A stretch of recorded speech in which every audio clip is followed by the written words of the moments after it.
So it's 2026. We've got ray-traced everything, live service shooters coming and going every year, Doom Eternal has already come and gone, even Doom: The Dark Ages is out there trying wild new things.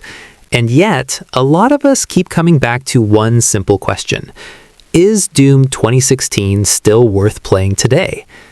In this video, almost 10 years later, let's go back to Mars, rip and tear through some demons, and talk about why this game still slaps in 2026, where it shows its age, and whether you should play this first, Eternal first, or just skip it entirely.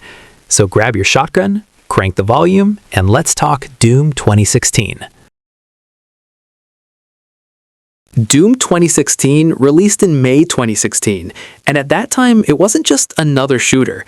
It was basically a reboot of a legendary franchise that had been struggling to find its modern identity after Doom 3 and a cancelled Doom 4 project. When it dropped, critics loved it. On OpenCritic, it sits at around an 86 average, with more than 90% of critics recommending it, which puts it in the top few percent of all games on the platform. That's not nostalgia talking, that's a proper modern success. It landed during a period where most big FPS games were chasing realistic military vibes or heavy scripted set pieces. Doom went the other way. Fast, aggressive, unapologetically video game in the best way.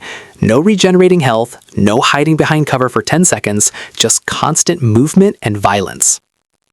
And now, with Eternal and Dark Ages existing and pushing the series in different directions, Doom 2016 has kind of become the classic modern Doom, the one people point to when they talk about the reboot that saved the franchise. Let's start with something Doom absolutely nails: the opening. You wake up on a stone slab, chained down, demon in your face. You smash its head in, step off the slab, grab a pistol, and within seconds you're already blasting. No 2-minute cutscene, no soft tutorial where a guy slowly explains how to walk. The game just throws you into the deep end and says, "You know what Doom is, go." Then you put on the Praetor suit. Samuel Hayden starts talking to you through monitors about energy crises and corporate responsibility, and Doom Guy just punches the monitor. That single punch tells you exactly what kind of game this is. The story is there, but the Slayer doesn't care, and honestly, for most of the time, neither do you. What Doom does really well is balance that I don't care about lore attitude with just enough interesting world building in the background. Through codex entries and audio logs, it quietly builds this weird corporate hell mix of UAC greed, Argent energy exploitation, and demonic invasion. If you want to dig into it, it's there.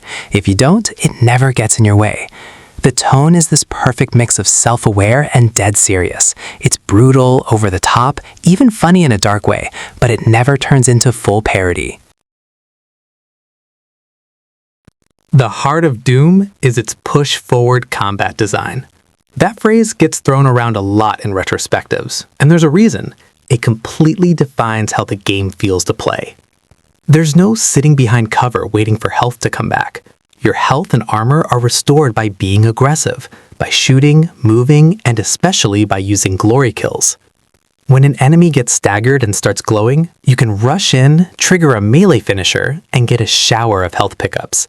It turns finishing moves into a resource mechanic, not just a flashy animation. Ammo works in a similar way.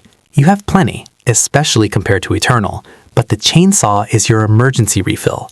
Need a top-up? Chainsaw a smaller demon and it explodes into ammunition. That loop of shoot, stagger, glory kill, chainsaw, repeat keeps you in constant motion. Arena fights are designed around this philosophy. You're always strafing, double jumping, circle strafing around demons, looking for jump pads and ledges. The game punishes standing still, but rewards aggression and rhythm. When it clicks, Doom starts to feel like a violent dance where you're always on the front foot. Even now, in 2026, when almost every shooter has tried some kind of aggressive healing or melee finisher, Doom's push-forward flow still feels cleaner and more focused than most of them. Of course, none of this would matter if the weapons sucked, and they don't. You start with a basic pistol and quickly upgrade to the combat shotgun, heavy assault rifle, plasma rifle, rocket launcher, chainsaw, Gauss cannon, and the iconic BFG. Almost every gun has 2 alternate fire modes you unlock and upgrade: sticky bombs for the shotgun, micro missiles for the rifle, siege mode for the Gauss cannon, and so on. The demons are a mix of classic and updated designs: imps, cacodemons, revenants with jetpacks, mancubi, barons of hell. Each one pushes you to move and aim differently. Imps pressure you from range with fireballs. Hell Knights chase you down. Shield guys force you to flank. Now, one criticism you still hear, especially from people who replayed it after Eternal, is that the combat can plateau. A lot of players find a comfortable combo, like Super Shotgun plus Gauss Cannon, and ride that for the back half of the game. You have all the tools, but you're not really forced to use them all. So while the core shooting is insanely fun, it's true that compared to Eternal's more demanding weapon juggling, Doom lets you lean on your favorites a bit too much.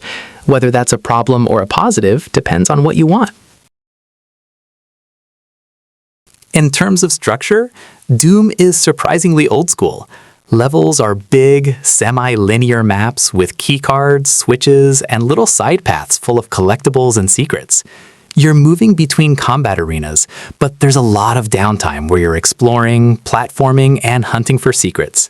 The environments are mostly split between the UAC facilities on Mars and the twisted landscapes of Hell. Yes, visually it's a lot of red rock, metal corridors, and lava, but it all fits the industrial Hell aesthetic really well. Corpses, ritual symbols, blood everywhere. It looks like a corporate facility that's been completely overrun. There are also rune trials, optional challenge rooms that unlock passive perks, and classic Doom levels you can find by hidden levers. Those are a nice nostalgic touch and reward players who pay attention. Not everything about the level design is perfect though. A lot of people feel that by the last few stages, the arenas and encounters start to blur together a bit. You've seen most of the demons, unlocked most weapons, and the game just keeps throwing more at you instead of different. Some players in long-term reviews mentioned that the game could have been 3-4 levels shorter and felt tighter. And yes, there is some platforming. For some players, it's a nice breather. For others, especially those who just wanted pure shooting, the jump sections and instant death falls definitely get on their nerves. Visually, Doom has aged impressively well. It runs on IT Tech 6, and even on today's hardware, the game looks sharp, smooth, and responsive. More importantly, it has a strong visual identity. One thing many players still praise is how cohesive the whole presentation is. The HUD is simple and mostly blue, collectibles are integrated into the world, and the overall art direction feels grimy and grounded. Compared to Eternal's more neon, arcadey look, floating green item pickups, bright question marks, 2016 feels more like a brutal industrial nightmare and less like a heavy metal carnival. The environments aren't the most varied in the genre by 2026 standards, but they're consistent. The game sells you on the idea of a giant corporation literally farming hell for energy, and you believe it. The transition from cold metal corridors to ancient hell temples feels natural inside its own world. If you play it on modern systems, PS5, Series X and S, PC with higher resolutions, the clean art and strong lighting still look great. It's not trying to be hyper-realistic, and that stylization is exactly why it's holding up. Now, it's easy to just gush about Doom, but it does have flaws, and they're more noticeable if you're playing it for the first time in 2026.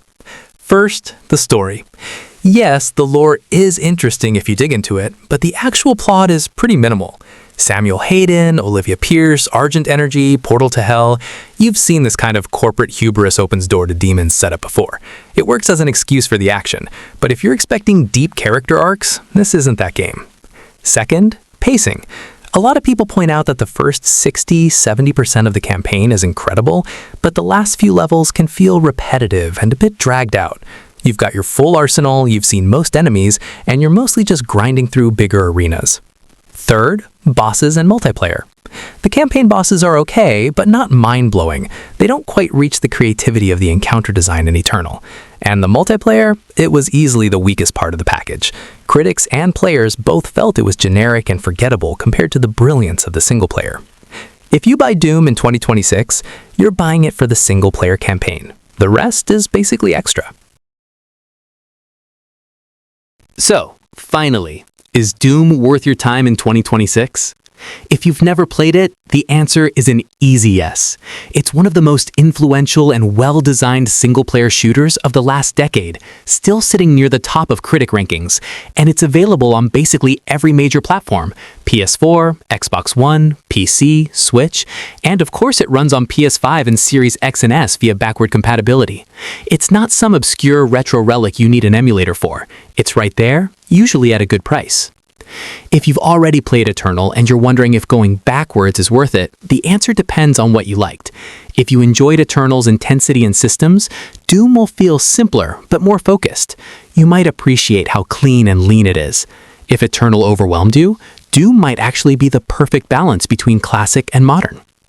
And if you played Doom years ago and are thinking about a replay in 2026, do it. The gunplay is still satisfying, the soundtrack is still insane, and once that combat rhythm kicks in, it's just as addicting now as it was in 2016. For this channel's 2026 verdict, Doom is absolutely still worth playing. The campaign is a bloody, tightly designed, high-energy shooter that holds up nearly a decade later. The story is serviceable, the multiplayer is forgettable, and yes, it drags a bit near the end, but the core experience is so strong that it still easily competes with, and in some ways, outshines, a lot of modern shooters.